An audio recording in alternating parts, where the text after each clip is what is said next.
Selamat pagi anak-anakku.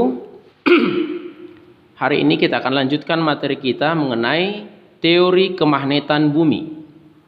Nah, jadi bumi ini dipandang sebagai sebuah magnet raksasa, ya. Jadi dia bisa dikatakan memiliki sifat kemagnetan. Nah, jadi apa yang mendasari teori ini? Nah, mari kita lihat gejala-gejala atau fenomena-fenomena yang secara sederhana bisa kita jumpai dalam keseharian kita.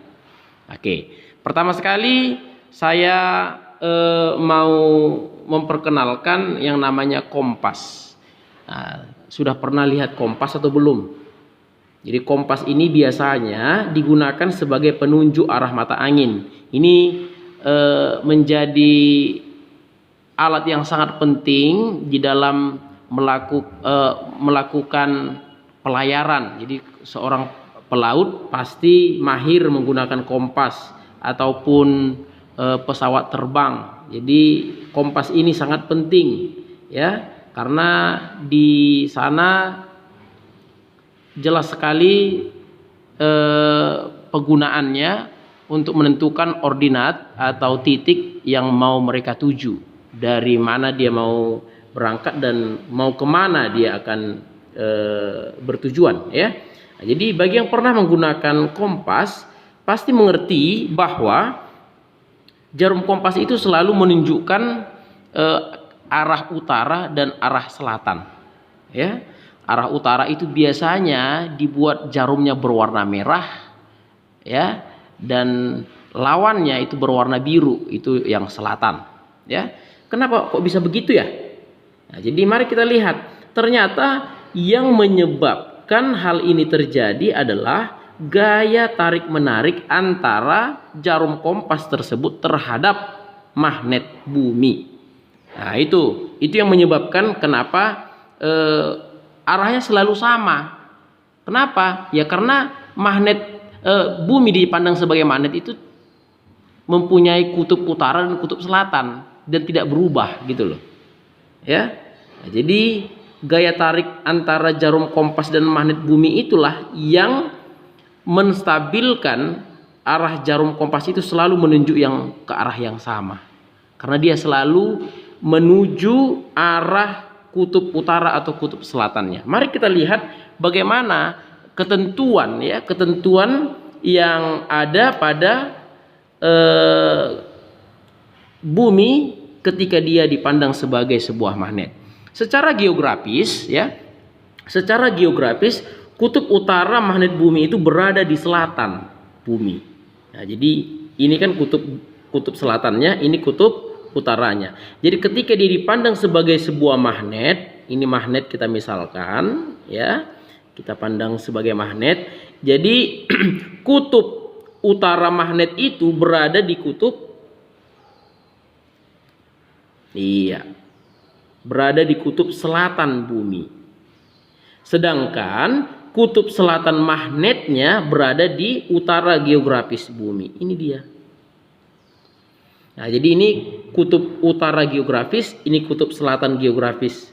Jadi magnet, ketika bumi ini dipandang sebagai magnet, kutub utaranya itu adalah kutub selatan geografis bumi. Kutub selatan magnetnya adalah kutub utara geografis bumi. Sampai di situ bisa paham, ya, Nak, ya? Nah, inilah ketentuan ketika bumi itu dipandang sebagai sebuah magnet raksasa. Jadi dia dipandang sebagai magnet raksasa. Magnet itu punya dua kutub utara dan kutub selatan. Kutub utaranya itu berada di selatan geografis dan kutub selatan itu berada di utara geografis bumi. Jadi ketika dia dipandang sebagai sebuah magnet ini, bumi ini, kutub selatannya ini, kutub utaranya ini. Nah, kira-kira begitu. Oke, bisa paham, ya, sampai di situ? Nah, sekarang ada beberapa teori yang menjelaskan mengenai teori kemagnetan ini. Ya, teori yang pertama mengenai kemagnetan bumi ini pertama sekali dicetuskan oleh William Gilbert. Ya, beliau mengatakan pada teorinya kalau bumi ini bersifat magnet. Karena apa? Karena inti bumi itu dipenuhi oleh lodestone. Ya, lodestone atau batuan yang mengandung magnetik. Ya, jadi di perut bumi itu mengandung banyak sekali batuan yang mengandung magnetik. Jadi pada eksperimennya William Gilbert menyadari kalau bumi itu kehilangan kemampuan magnetiknya ketika terkena suhu yang tinggi. Ya, pada video sebelumnya saya sudah jelaskan juga bahwa cara menghilangkan sifat kemagnetannya adalah dengan cara dipanaskan. Dipanaskan itu berarti suhunya meningkat. Nah, jadi pada eksperimen yang ditemukan oleh William Gilbert pun sama. Ya, pada eksperimennya dia menyadari bahwa kemagnetan dari bumi ini akan hilang ketika terkena suhu yang tinggi. Selain itu kekuatan magnetik bumi itu sering menghasilkan gerakan yang melingkar, yang ternyata dihubungkannya dengan fenomena rotasi bumi. Jadi fenomena magnet tersebut itu sama atau selaras dengan rotasi bumi. Ya. Nah, jadi itu dia. Selain teori William Gilbert, ada teori lain, yaitu teori dinamo. Jadi teori dinamo ini tolong kamu cari ya penjelasannya, nanti tambahkan di catatanmu ini. Inilah yang menjadi tugasmu di video saya ini. Ya, selain teori William Gilbert, ya, ada teori lain yang menjelaskan lagi mengenai kemagnetan bumi, yaitu teori dinamo. Cari tahu ya, ini apa teorinya. Oke. Sekarang kembali kita ke fenomena jarum kompas yang selalu menunjukkan arah utara dan selatan tadi. Ya, apa sih yang membuat tadi? Tadi saya sudah jelaskan di awal, yang mengakibatkan jarum itu selalu mengarah atau menunjukkan arah utara dan selatan itu akibat adanya tarikan, ya, gaya tarik menarik antara jarum kompas terhadap magnet bumi. Nah, penjelasannya ini.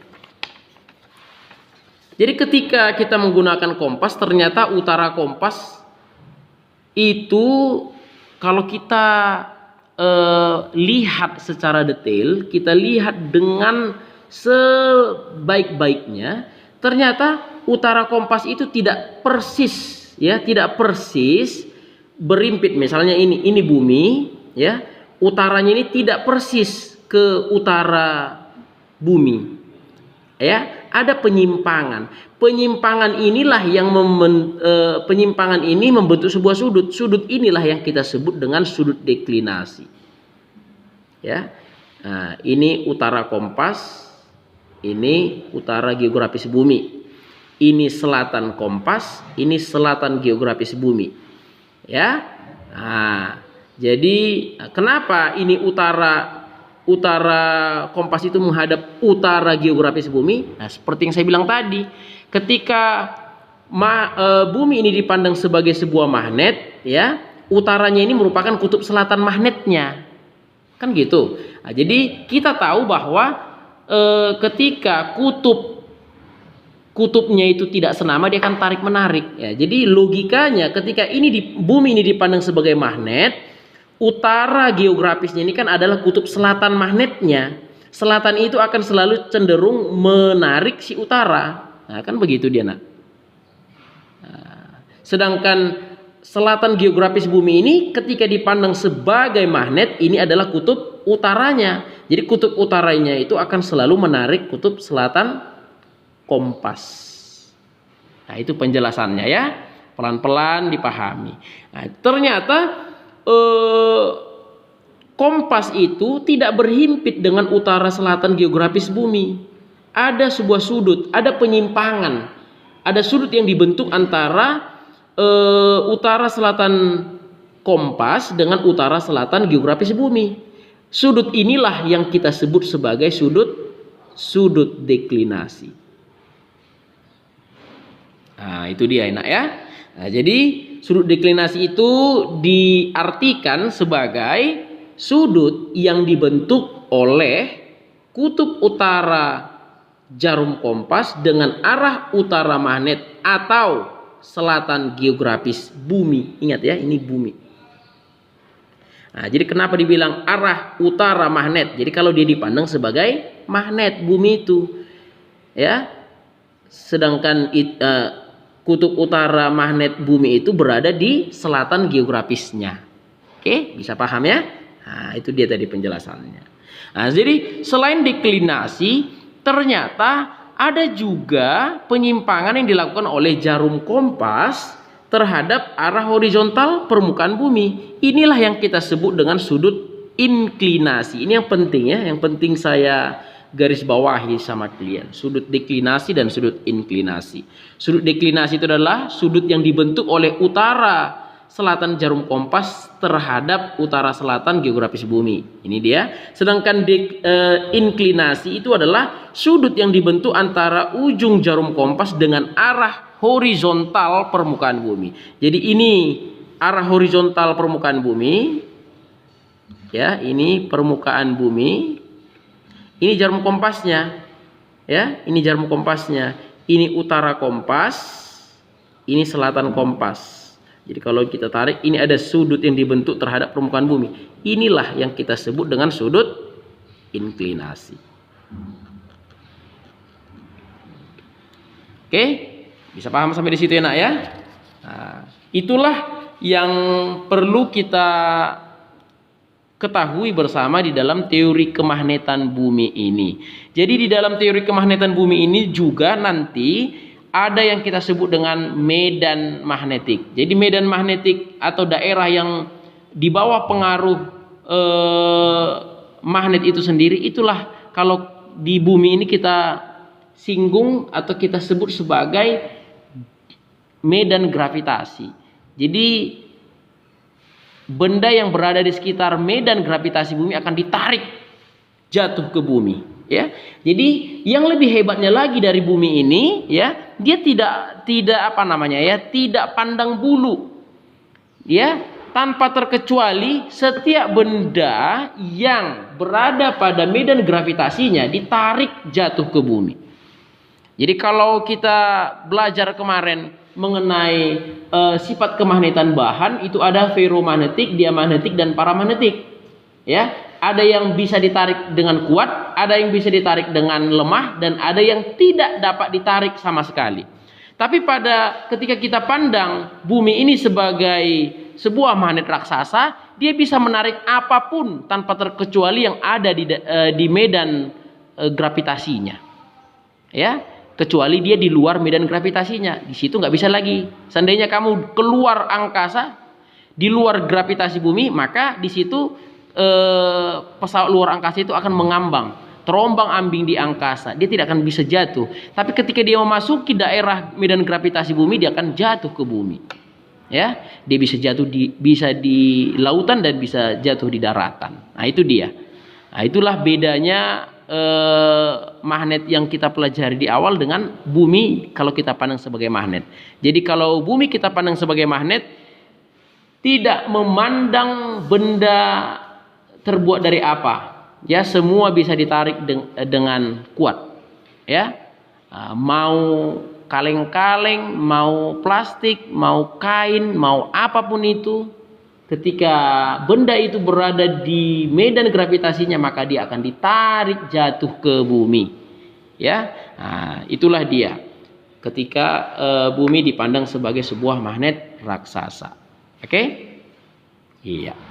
Sampai di sini pembelajaran kita hari ini mengenai teori kemagnetan bumi. Jangan lupa cari tahu dan tambahkan nanti di catatanmu mengenai teori kemagnetan bumi yang kedua tadi, yaitu teori dinamo. Tadi kan teori yang dikemukakan oleh si William Gilbert, dan satu lagi adalah teori dinamo. Teori dinamo cari tahu, searching, browsing dari berbagai sumber, ya. Yang pasti harus yang terpercaya, jangan asal-asalan, ya.